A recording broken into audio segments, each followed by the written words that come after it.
do some things. We let love give us wings. It's free, it's the key, it's for you and me. You and me. So let's discover love's great wonder. Let's discover the spell we are under.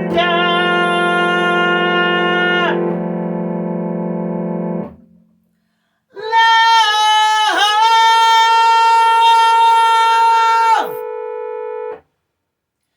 Love!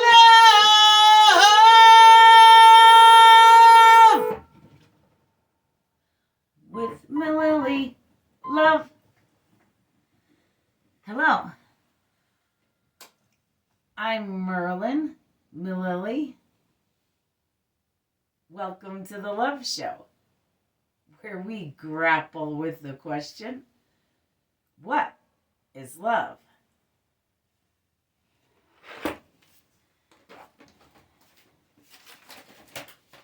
Today we want to know, is love sharing?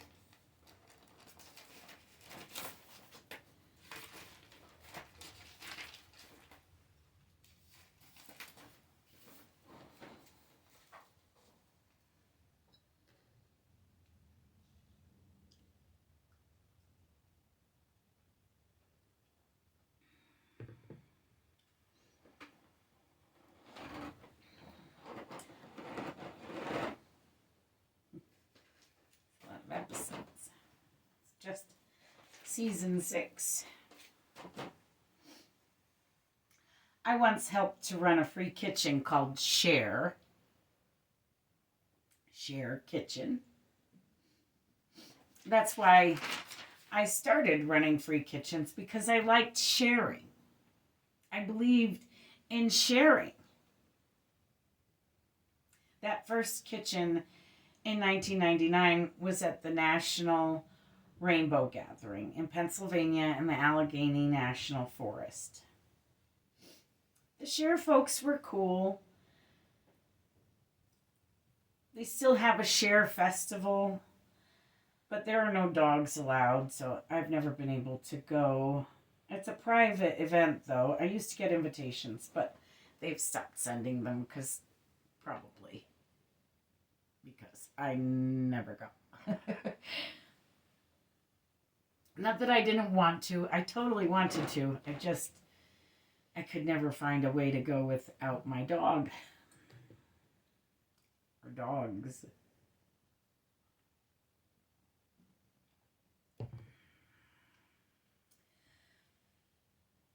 So that gathering was cool in 1999. And that same year, we went to Bethel, New York, and ran a free kitchen there in its original spirit at Yasgur's farm. I don't know if you understand this or not, but free kitchens birthed out of Yasgur's farm, out of the Woodstock in 1969. This was the anniversary in 1999, 30 years later. But originally, when in 1969, the whole farm was called a disaster area. No one could get in, no one could get out. It was kind of a mess, and it was all muddy because it had rained, and no one could get food, and the food had started running out at the places where you could get food. So people chipped in and shared what food was around. People went into their cupboards in town, like the people who lived in Bethel, and donated food because they heard there were hungry people at the farm. And the whole thing was really beautiful. They fed each other. And that's nice. They shared.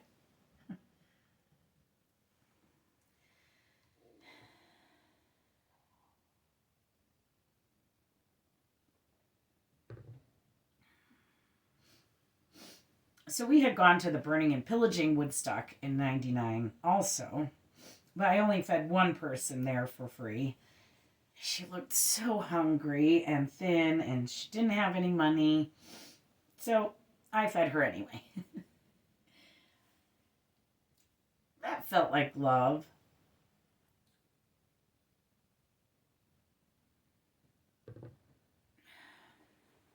I've talked about that experience before here on the Love Show, and even about my free kitchens.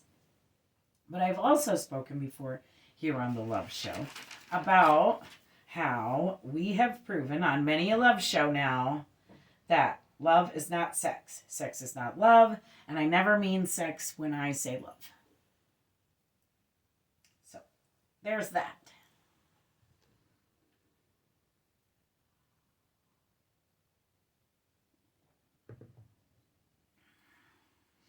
My firstborn son was born in 2000.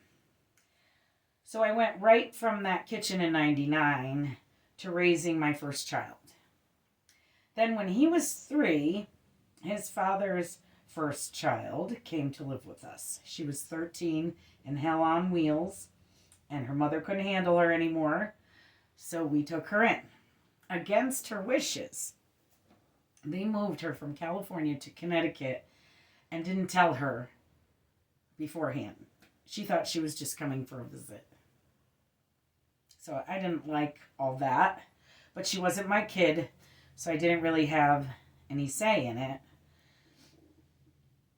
When my son was 5, his father and I decided to finally get married. And since, we were raising all of these kids together, then by the time 2005 was over, my daughter Julia was born, the preemie. She wasn't supposed to come until February 2006.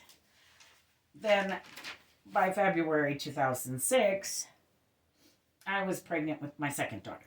They were only 11 months apart, my 2 daughters. And my second daughter was born in November of 2006. Then we moved in 2006 from Connecticut to Florida to be closer to my dad. We actually lived with him for a minute when we first moved down there.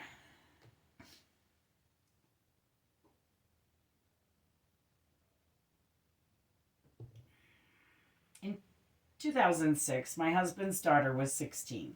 By 2008, she was graduated from high school and off to college. My husband went down to the Ocala gathering in 2008. And by the time Acola happened, there's an Ocala gathering and then an Acola gathering in Florida. They happen in succession every year. And just barely in spring. Ocala is like at the very end of winter, and then Acola is in early March, end of February. So by the time the Acola gathering came around, we had packed up the kids and dragged them in a bunch of bulk food out to the forest. I had given away my big pots to some kids from 99. These kids that went down to Katrina to feed people while I was having babies. They fed more people than the Red Cross. They fed the Red Cross. So, go hippies with my big pots. So, when we got there, no pots. No pots, no kitchen. So, we donated some money. A lot of money, actually. And ate from the other kitchens.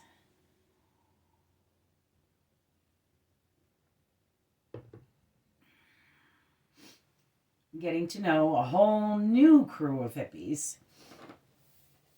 Southern hippies. We got us a hippie bus, and by 2010, we were at the National, again in the Allegheny National Forest. By this time, with 3 kids and a bunch of hippies in tow. In the Allegheny, the second time, we started running cleanup kitchens because with the kids, we kept arriving kind of late. So 2011, in 2011, we took the kids and a bunch of hippies to the 2011 National Rainbow Gathering in Washington State. Way up there by Mount St. Helens. There was still ash up there from Mount St. Helens when it blew in the 80s.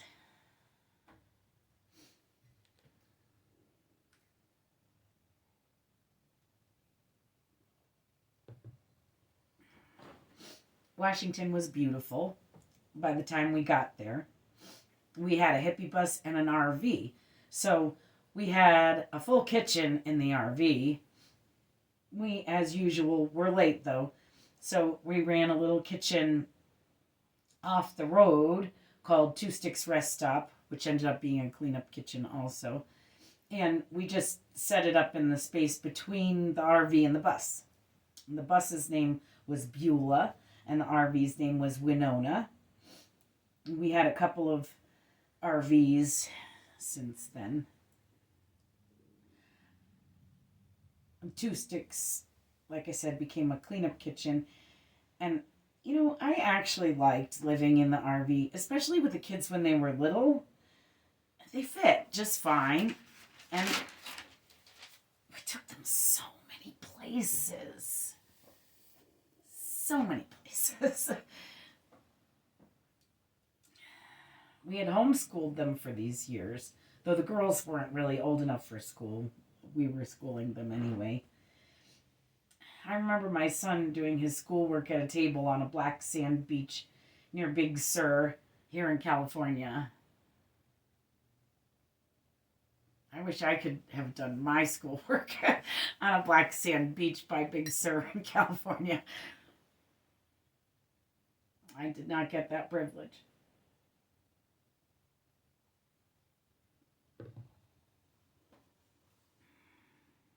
So I met my husband here in California, in the San Diego area, when I lived here when I was about 26. He and I and a bunch of friends embarked on a cross-country journey back then from California to the aforementioned gathering in 99. I was actually going to the Gathering of the Vibes in Bridgeport, Connecticut, but I lost my car in Utah. That's a whole nother story. And then I found it again in Pennsylvania at the gathering, but it was already well into the Gathering of the Vibes, and there was still a lot of the Rainbow Gathering left. So by the time I got to Connecticut from Pennsylvania, most of the Gathering of the Vibes would have been over. So I just stayed at the Rainbow Gathering. It was my first Rainbow Gathering, though I had been to some Rainbow Drum Circles and some Rainbow Potlucks, but I hadn't actually been to a gathering, certainly not a national. So, yeah, that was my first.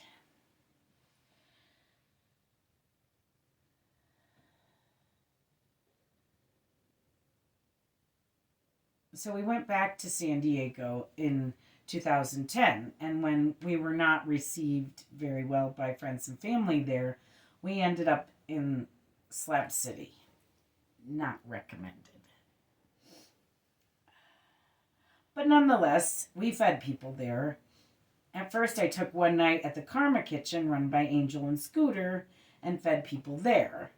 And then my husband and I decided to throw in with this guy, Frank, and built the Freedom Cafe.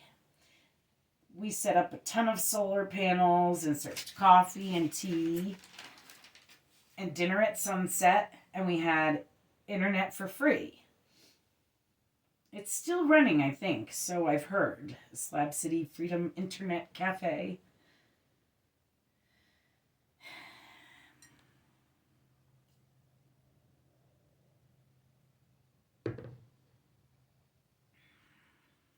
Then we were on our way up to the National Rainbow Gathering in Washington State. But we were early. It was only May, And there were reports that there was still snow up at the site in Washington. So we actually parked it all here in Mount Shasta up at the Buddha Hole, where we taught some friends how to build a kitchen. We built a little makeshift kitchen and we fed people there too with them. And they went on to become Camp Nothing, which is still going. So that's something. So we shared skills and food. And realistically, all of the kitchens I have run, we have shared more than just food. I'm a shaman now, but running 3 kitchens out in the middle of the woods was totally my shamanic training. And, people come to the kitchens if they have a boo-boo. They come to the kitchens if they have a tummy ache. They come to the kitchens if they have a bee sting. They come with all their problems. Maybe it's just me that they come to, I'm not sure, but I didn't know I was a shaman then, but they might have. Who knows? The kitchens are the hubs for action and music and boo-boos. I always shared my music. We would have drum circles, especially at the gatherings. At night, we had bliss pits. A bliss pit is a fire pit that's shared. So you don't have to have 50 fires to stay warm, but 50 people at one fire can be warm and fun. And there's a lot of sharing. They're sharing stories, they're sharing food, they're sharing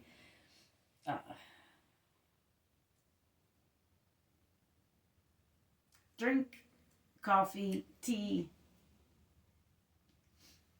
Rainbow gatherings don't typically have any alcohol allowed down into the forest. There is an alcohol kitchen right on the edge, but the alcohol's not supposed to leave there. So when I say drink, I don't mean alcohol. I mean coffee and tea, mainly.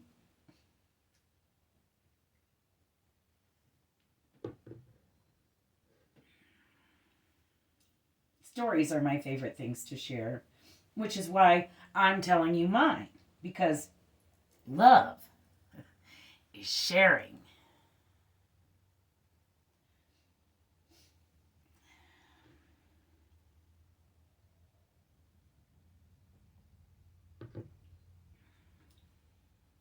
The Pope has a series on Rome Netflix. I didn't even know Rome Netflix was a thing, but it's a thing. And it has this series where the Pope talks to different people and they ask each other, what is love? It might just be the people ask the Pope, what is love? Anywho, the whole point they get to is that love is sharing. And the people then share their stories with the Pope because, friends, love is sharing. So share this holiday season. Not so much as just giving, right? Share. Share your stories. Share your food. Share your coffee. Share your tea. Share your alcohol, even, if that's what you like. Because, friends, love is sharing. Sharing is love.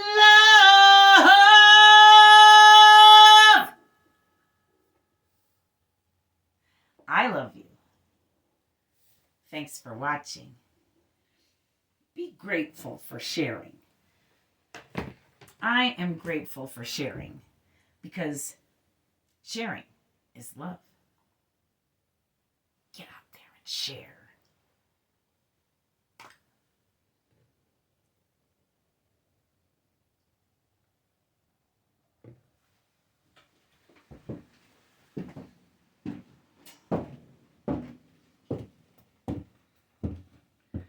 A Mililli Studios production.